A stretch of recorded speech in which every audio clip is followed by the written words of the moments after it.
What's up, YouTubers of the world? MegaGeekMixer here, ready to review to you guys some comics. And yes, as you can see, I'm doing what I haven't done in a while, doing multiple comics here. I want to apologize to you guys for not being able to do as much comic reviews as I usually did back in the past, but with my new job that I had, it's put a life-changing things on me to where some days I'm not going to be able to review comics on that week, or until later on. But just be known, I will do my best to review as many comics as possible, from those that are solo to those that are all together as one. And I do also appreciate my subscribers who support me with how I do my comics, from some of those that are solo to some of them that are like this. But for now, let's go ahead and get right into it and talk about the comics that I got this week, and one of them that I got a couple of weeks ago or last week, I don't remember, but whatever. First, we're gonna start off with the Champions. So in this one, in the Champions, the opening started off very interesting. So first off, we've got Viv here, along with how does her name say? Ray? I hope I said that right. I probably didn't, but that's Ironheart and Vision's daughter. So, if y'all know the Champions, yeah, young heroes doing things differently compared to how adult heroes are doing it. However, the roster has changed up a bit. I mean, sure, they got a lot of new members of the roster, but some of the main members, such as Spider-Man and Marvel, I mean, Miss Marvel here, yeah, they've had to go away for a while because things happened to them to where they have left the team, not permanently, just for now, such as Spider-Man having to deal with the consequences of making a deal with Mephisto, and Miss Marvel learning about that, and now she needs some time away to figure some of things out herself. So with Viv right now, Viv is leading the Champions herself, so she can. So she's taking care of like multitasking, and by that I mean like 6 different things, because they got 16 different teams, or was that 6? Let me see here. No, 16 different situations. That's what it was. But, and then Ironheart comes in here saying they need to talk, and that's when we get cut into one of the teams. First, you got Red Lacoste with some of her teams right there, checking out a military base that villains are trying to infiltrate. And well, the infiltration goes bad because, well, they get a visit from Sam and this girl, I keep forgetting her name, Caldera, a girl who is just like one brutal fighter. I don't keep up much on Nova comics, but just in here alone, you can tell that this girl is just crazy, and I do mean crazy, because here she comes in, exploding and attacking the base. And why? Well, because Sam's helmet is in there, and while he does want to get it back, he doesn't approve of what Caldera, he doesn't approve of what she's doing. But hey, she's a wild girl, what can you do? But since all this is happening, that's when Red Locust and her team make a move. At first, they weren't going to make a move. They were going to wait and see until a crime was going to get sprung out on that base. But with the way things are, they're like, oh, screw it, let's get moving. So they get Amaka and who's this guy right here? I don't know who this guy is. And then they got this owl, and then they got Dust. So, But as all this is going on, Sam gets rescued by Amaka. Yeah, Amaka, and Sam, while he's busy trying to get his helmet, because he can sense that it's nearby, thanks to how the power is connected to him, and it's showing him that they're very close by to each other. And in the meantime, that Caldera girl is just out there kicking some butt, just like enjoying all the fun and everything, while you got Dust here taking out a supervillain with fire powers. I forget what his name is, but come on, you got fire powers going up against dirt. You really think that's gonna help? Fire against dirt? Come on, man, you're better than that, you're smarter than that. While Lacosta takes care of the people who are in the vehicle, and while she does take care of that, Kazura has taken on that other guy who was part of the team, somebody similar to Luke Cage, like a Power Man sort, and she is enjoying fighting him until Sam gets his helmet back. She completely ignores that guy and tries to go after Nova to take revenge and all. She wants revenge for him, like, standing in her way of everything she did, but Nova was like, sorry, but you hurt people, you kill my family, kill people I care about, so you're a crook and you need to be contained. That's when the Nova Corps show up to take her into custody, and they want to also get the black Nova helmet back from Sam, but Sam's not having it. He wants to keep it, and, well, the leader of the Nova Corps decides they will let you keep it for now, but only for now. And, well, while all this was going on, they get a message from Ironheart that something has happened to Viv, but what they don't know is that she has attacked her. Yeah. What's up with that? I have no idea, but I do like where this is heading, and it does make me interested. Now moving on to Immortal Hulk issue 22. So in last issue, we got word on the Commander's history. The guy who is now, let me find it here, because when I see this thing, all I'm just like thinking is, what the hell? What the fuck? Because seriously, we're looking at this thing, and it's just insane. It's unreal. And if that's not enough, at the beginning of this chapter here, you got Samson working with some super villains here to try to fight Hulk and this other guy. Forget that general's name, but one thing's for certain is that it's looking like there's a three-way fight here going on, because you got Betty over here along with some other people, and Betty's having her what looks like her Red Hulk form along with this other guy. I forget what his name is, but he's like associated with this reporter who's been following Bruce Banner and the Immortal Hulk around. And while these two are talking a bunch of stuff and everything, eventually they get interrupted by who's this? Oh yeah, Rick, because Rick starts to splash out on his radiation of gamma radiation, and saying that Bruce, I remember everything, Bruce. And while that's going on, he's finding out that there's a source of something going on in Groom Lake here.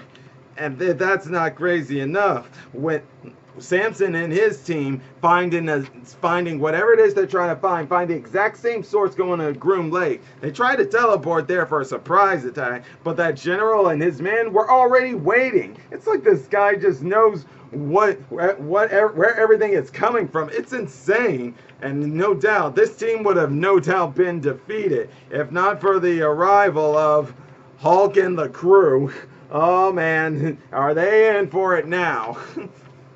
Now going into the next comic. This one was, I think, last week or 2 weeks ago, and that's Jane Foster Valkyrie. So I'm sure I know all about Jane as being the mighty Thor, which, by the way, I loved her as Thor. She did a great job, and I loved her books. The adventures she had in there were amazing. But to now see her going as Valkyrie, I did find that interesting, but at the same time, I was like, okay, I don't know about this and all. But that's just because, like, she got powers as Thor, and now she had powers as Valkyrie, so I just didn't really...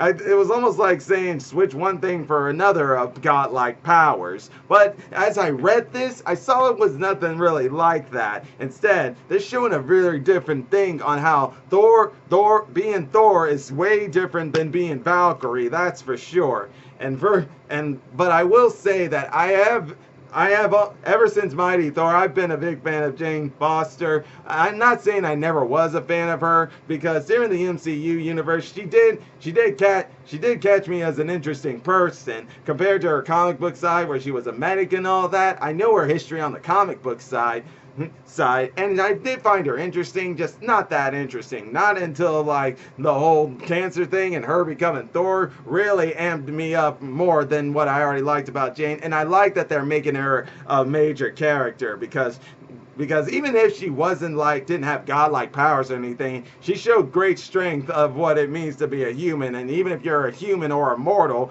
as Guardians would put it, you can still show that you're just as strong as any god or any of those people in the 9 realms. And well, as for her powers, yeah, like she's still learning how to get used to them and everything. Like her first battle is with this gang called what do they call? Rolling Robbery Crew. A bunch of people with some armor and rollerblades who got some of the weapons during the War of the Realms. And by the way, I do know a little about that. I didn't really get any of the issues, but I read a few of them here and there. And like on Comic Historian, I watched his videos to get some understanding of it. But I'm waiting for the graphic novel to come out to really get it. But either case, during her fight and taking down each members of these guys, she was learning about her powers, and through her did we learn how her powers were working and how they were. And how, like, she didn't know how to use them, but she wasn't doing too bad with them. But then came the really interesting part, is when one of them had the dragon thing that belonged to the other Valkyrie. Her name was I forget how her name was spelled. I'll try to remember as I get to the page that has her name. But in any case, while she does stop them, one of them who gets away with the dragon fang gets stabbed, and it's stolen by somebody else. And that dragon fang actually has the powers of all sort that enhances weapon boosts and can call upon the Pegasus horse. And I'm sure you guys know that from the MCU Endgame and Thor Ragnarok. But this also introduces us in the fact that it's showing how Jane is trying to balance she wants to be a superhero, but she also wants to have a life, a normal life too. Like, wants to keep them both in balance. And it's off to a bad start, because now at her job, she's been transferred over to some place where she doesn't really want to be. But during that place she's been transferred to, the guy in the golden armor was brought to the medics, and it was there that she figured out that he was stabbed by the dragon fang.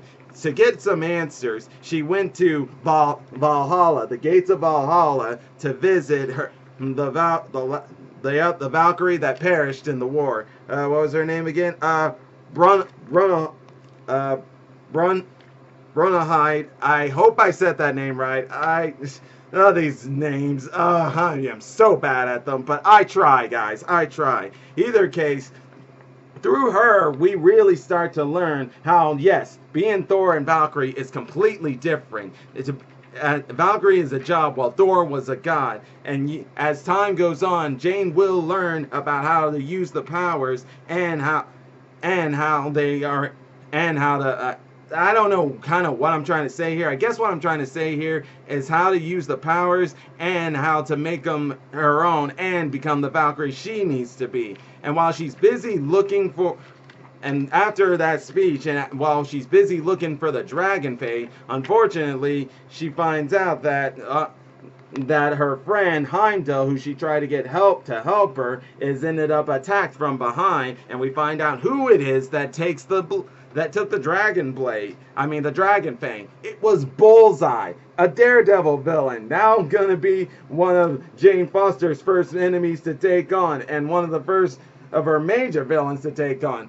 Bullseye, a Daredevil villain? How interesting is that? I'm telling you guys, this is getting really interesting. And this was just the first issue. It was actually not that bad. It was okay.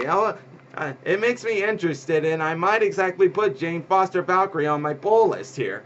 But on to another one that's on my pull list is Batman Ninja Turtles. Not 1, not 2, but 3. And let me just say, I am glad James continues to do this. From the first one, which was excellent, and the next one I like too, not as bad as the first one, but this one, I've been liking this one. It's in the Crisis in a Half Shell. Unbelievable. Starting off from how the worlds got mixed up to where Batman thought he and the Turtles were family and his father was Splinter, to them getting some of their memories back afterwards thanks to the original Prime Raphael.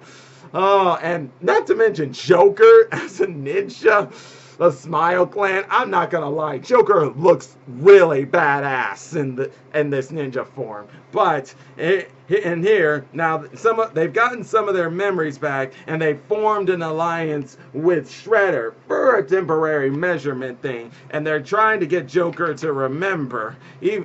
But here's an interesting thing: Shredder, seeing a bit and knowing about Batman's history, asking why would he bring such an insane man back to this reality and all that. In other words, he's asking the question that people have always been asking when it comes to Joker and Batman's relationship here. And it's a very bizarre thing, to say the least, and I can't deny. Sometimes I even wonder, but at other times I understand, and other times I don't really still get it. I don't see it as an excuse, but whatever. And then here we have the Joker talking with Crane here, who gives him a mother box to send his army. And with the mix of realities, Casey Jones is now a member of the GCPD. April shows up to give him some weapons and everything. And good thing too, because here the Joker shows up to the GCPD headquarters, but luckily the Turtles come in and stop him. But the real awesome entrance fee was Casey Jones with his signature action call out, Goongala. It was awesome, guys. It was amazing. And the art for this part right here, I love it. It was awesome.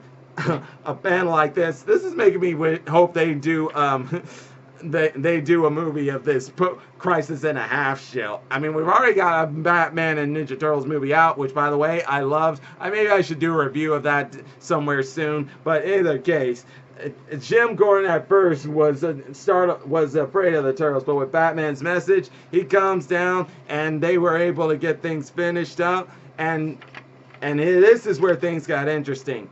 Batman, some of his memories are still there, while some of his memories are not there. One thing's for certain, though, if they want to get Joker to remember, they gotta take him to the place he was born, Ace Chemicals. Oh boy. Ace Chemicals, the place of his birth, of course. But either case, they take him there, and well, Batman is able to make him get his memory back when he touches him. And yes, that's when Smile Ninja remembers who he is. Harley Quinn also remembers who she is, and she doesn't like what's going on. This crisis that's happening, she says she'd rather be in an Arkham. Well, as for Joker, well, if Batman thought he was going to help, I don't know what he was thinking, because really, when he gets his memory back, he's like, so what if this is a world that's mixed up and stuff? Let's have some fun. And then he calls in Krang's army. Oh boy. But either way, I loved this book. This was amazing. I have been enjoying this Crisis in a Half Shell, my bad. I was thinking about other stuff there, but still, I give this one an 8.5 out of 10, or maybe a 9 out of 10, to be honest with you. For the whole thing with Jane Foster and Valkyrie, I'll give that an 8 out of 10. It's off to an interesting start, and I might just be putting this on my poll list here later on, after seeing a few more issues without putting it on my poll list. And well, Champions, that was pretty good too, and the action was awesome, so I'll probably give it like an 8 out of 10. The Immortal Hulk has been an amazing book as well, but this one kind of get us a little downplay on me, mostly just because of how long these two were talking, and I just wasn't I was just kind of lost in some of the conversations. Maybe that's just because I need to rehash my thoughts on some of the previous issues these two have been in. But until then, I'll probably give it a 7.5 out of 10 or an 8 out of 10. But either way, these books right here I reviewed, they're all good. They all have interesting things going for it, for the story going forward. Let's just see how it goes. But until then, guys, if you enjoy my videos, all you gotta do is click that like button, subscribe to the channel, hit the bell icon to be notified when I make more videos. Until then, MegaGeekMixer signing out. Bye!